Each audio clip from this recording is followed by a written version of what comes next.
रामकृष्ण हरी अवधूत चिंतन श्री गुरुदेव दत्त। गरुड पुराणानुसार इथे म्हणजेच मृत्यूलोकामध्ये जिवंत असताना जीवात्म्याने कोणते पाप केले म्हणजे कोणत्या त्याला योनीमध्ये जावे लागते हे आज आपण पाहणार आहोत। गरुड पुराण हे महापुराणापैकी एक महापुराण आहे। यामध्ये भगवान विष्णू आणि पक्ष्यांचा राजा गरुड यांच्यातील संभाषणाचे एक शास्त्रीय रूप म्हणजेच गरुड पुराण होय। हे विष्णू पुराणापैकी एक आहे जे मृत्यू आणि अवतार यांच्याशी संबंधित आहे। ते मृत्यूनंतर आत्म्याचे काय होते यावर चर्चा करते। भगवान विष्णू आणि गरुड मृत्यूनंतरचे जीवन, नरक आणि स्वर्ग, पाप इत्यादी बद्दल या महापुराणामध्ये चर्चा केलेली आहे। मृत्यूनंतर आत्मा यमदेवाला भेटतो आणि आपल्या केलेल्या कर्मासाठी शिक्षा किंवा पुरस्कार मिळवत असतो। स्वर्ग आणि नरक। गरुड पुराणात स्वर्गात आणि नरकात असलेल्या विविध ठिकाणांचे वर्णन आलेले आहे। चांगले कर्म करणाऱ्यांना स्वर्ग प्राप्त होतो तर वाईट कर्म करणाऱ्यांना नरकात जावे लागते। असी पत्रवन। गरुड पुराणानुसार आत्म्याला त्याच्या कर्मानुसार स्वर्ग किंवा नरकात जाण्यासाठी असी पत्रवन नावाचे ठिकाण असते। येथे आत्मा आपल्या कर्मांचा अनुभव घेतो आणि त्यानुसार त्याचे पुढील भविष्य ठरत असते। जे लोक जिवंत असताना नॉनव्हेज खातात म्हणजेच इतर प्राण्यांना मारून त्यांना तेलामध्ये तळून खातात, या लोकांना मृत्यूनंतर कुंभीपाक नावाच्या नरकामध्ये जावे लागते आणि तिथे गेल्यानंतर यमदूत काय करतात तर यांना सुद्धा उकळत्या तेलामध्ये टाकतात। आता तरी सुद्धा यांचा जो जीवात्मा आहे तो एकदा मेलेला असल्यामुळे परत तो मरत नाही, म्हणजेच तिथे यांना दुसरं शरीर धारण करावं लागतं आणि उकळत्या तेलामध्ये खूप यातना त्यांना होतात। म्हणजेच जसं त्यांनी या पृथ्वीवर असताना केलेलं आहे नाही का, केले कर्म झाले तेची भोग आले असं आमचे तुकोबराय सांगतात। ज्या पद्धतीने त्यांनी इतर प्राण्यांशी वर्तन केलेलं आहे, इतर प्राण्यांना मारून खाल्लेलं आहे, तशाच पद्धतीने यमदूत त्यांच्याशी सुद्धा वर्तन करतात। यांना कुंभीपाक नावाच्या नरकामध्ये जावं लागतं, म्हणून अनेक लोक नॉनव्हेज खात नाहीत।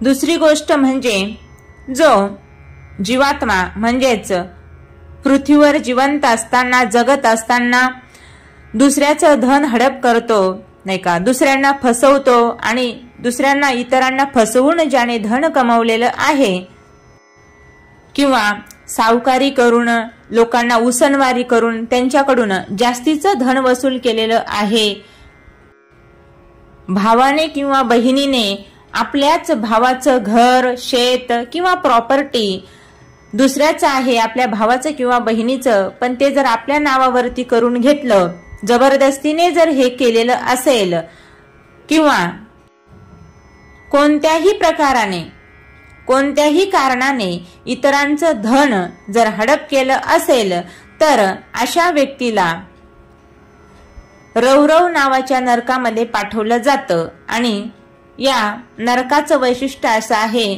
तिथे सर्प, विंचू, अतिशय हिंस्र प्राणी जे आहेत या जीवात्म्याला अगदी चावतात आणि रात्रंदिवस याला त्रास देतात आणि मग त्या यातनेतून सोडवणार या जीवात्म्याला दुसरं कुणी नसतं। म्हणून आपण इतरांचं धन घेऊ नये किंवा इतरांच्या धनावर आपला डोळा नसू नये असं म्हटलं जातं। जगातील सर्वात मोठं महापाप मानलं गेलेलं आहे ते म्हणजे बालहत्या, भ्रूण हत्या। जो व्यक्ती किंवा स्त्री भ्रूण हत्या करत असते त्याला रोद नावाच्या नरकामध्ये पाठवलं जातं आणि तिथे त्याला अनेक प्रकारच्या यातना दिल्या जातात। गर्भात असणाऱ्या बाळाला जेव्हा मारताना त्या बाळाला जितक्या यातना होतात, जितका त्रास ते बाळ, ते भ्रूण सहन करत असतं, अशाच पद्धतीच्या यातना या जीवात्म्याला रोध नावाच्या नरकामध्ये दिल्या जातात। सर्वात मोठं जगातील महापाप जर काय असेल तर बाल हत्या आहे, भ्रूण हत्या आहे। म्हणून कुणीही भ्रूण हत्या करू नये असं आपल्याला वारंवार सांगितलं जातं। पण तरी सुद्धा समाजामध्ये भ्रूण हत्या ही सुरूच आहे, बाल हत्या ही सुरूच आहे। कारण मुलगा हवाय म्हणून मुलीला मारलं जातं किंवा मुलगी हवी आहे म्हणून मुलाला मारलं जातं। पण भ्रूण हत्या करणं हे सर्वात मोठं महापाप आहे। म्हणून कुणीही भ्रूण हत्या करू नये असं गरुड पुराणामध्ये सांगितलेलं आहे। जे लोक लहान मुलांचा छळ करतात, वृद्धांना त्रास देतात, आपल्या सूनबाई आपल्या सासू सासऱ्यांना त्रास देत असेल तर तिला सुद्धा वरती गेल्यानंतर म्हणजेच शरीर सोडल्यानंतर अनेक प्रकारच्या यातना भोगाव्या लागतात। जो व्यक्ती आपल्या पत्नीचा ऐकून आपल्या वृद्ध आई वडिलांना वृद्धाश्रमात ठेवतो किंवा त्यांचा सांभाळ करत नाही त्या व्यक्तीला सुद्धा अनेक प्रकारच्या यातना भोगाव्या लागतात। म्हणजे त्याला सुद्धा नरकातच जावं लागतं असं इथे वर्णन आलेलं आहे। म्हणून प्रत्येक वेळेस सांगितलं जातं की आपल्या आईवडिलांची सेवा करा, आईवडिलांना मानपान द्या, कारण ते होते म्हणून आपला जन्म झालेला आहे। म्हणून मातृदेव भव पितृदेव भव असं आमचं शास्त्र सांगत असतं। जो व्यक्ती किंवा स्त्री विवाह बाह्य संबंध ठेवत असते त्यांना सुद्धा अंधतम नामाच्या नरकामध्ये जावं लागतं।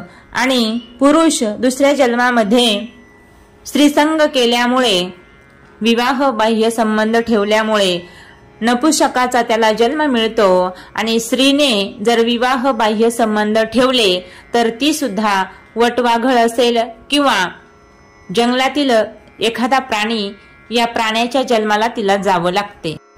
म्हणजेच स्त्रीला वटवाघळ, घुबड किंवा सापाच्या योनीमध्ये जन्म घ्यावा लागतो। म्हणून सांगितलं जातं की आपलं जे चारित्र्य आहे ते शुद्ध ठेवा। पण हल्लीच्या काळामध्ये ज्यांना अगदी व्यवस्थित आईवडिलांनी संस्कार केलेले आहेत, लहानपणीपासून ज्यांचं आध्यात्मिक वातावरणामध्ये जीवन घडलेलं आहे, असे लोकच सध्याच्या काळामध्ये आपलं जे चारित्र्य आहे ते व्यवस्थित ठेवतात। नाहीतर आजची जी तरुण पिढी आहे, चारित्र्य नावाची गोष्ट आज बऱ्याच लोकांकडे नाही राहिलेली। म्हणून आपलं चारित्र्य आपण व्यवस्थितच ठेवलं पाहिजे। कारण ज्याचं चारित्र्य शुद्ध असेल त्याला भगवान परमात्मा जीवनामध्ये कुठेही कसल्याही प्रकारची कमतरता पडू देत नाही। म्हणून आपलं चारित्र्य आपण शुद्ध ठेवण्याचा प्रयत्न केलाच पाहिजे।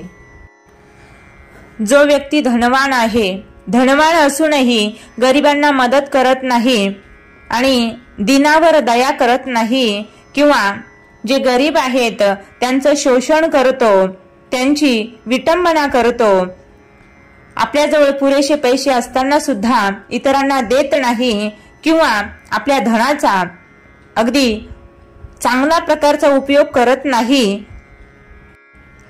दान धर्म करत नाही, सत्कर्म करत नसेल तर याला अंधकूप नावाच्या नरकामध्ये पाठवलं जातं। आणि तिथे फार मोठे भयान असणारे पक्षी याच्या शरीराचे लचके तोडत असतात, याच्या शरीराचा चावा घेत असतात।